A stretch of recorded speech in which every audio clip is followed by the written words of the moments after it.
Of course I had felt down before, but this was different. It felt big.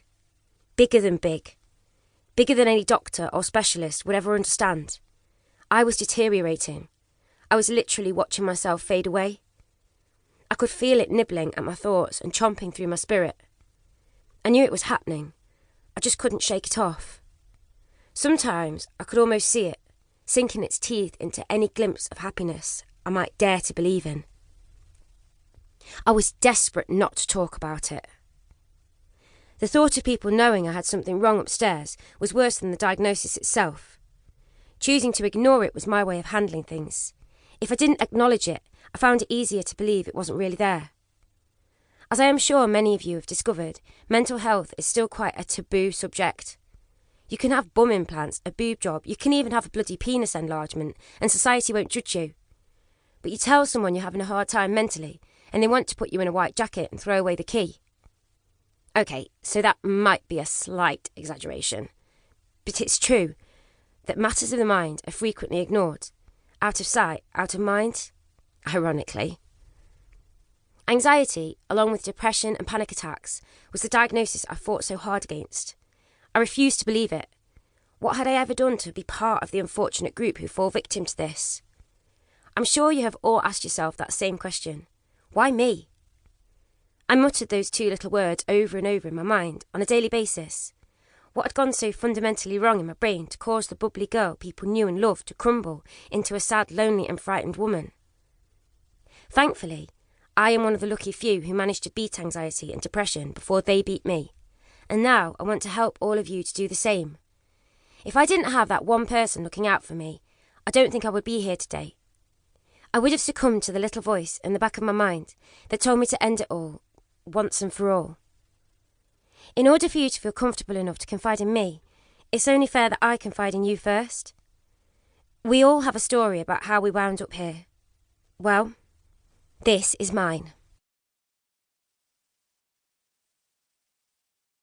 Mental health issues affect people the world over, but you won't be one of them.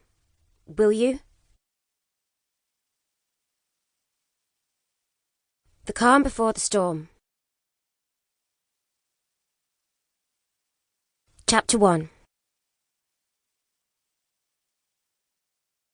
You have the most beautiful eyes I've ever seen, my new friend growls, his leg trembling uncontrollably as he looks me up and down. Wrapping my tongue around my straw, I shrug my shoulders and run a hand through my long blonde hair. His aftershave is musky and overpowering as he leans in close and whispers in my ear. I don't know his name. I would be surprised if he knew mine. What I do know is that he has been undressing me with his eyes since the second I walked in here. Looking around the packed nightclub, I pretend to listen as he brags about his latest business venture, a business venture that I doubt very much exists.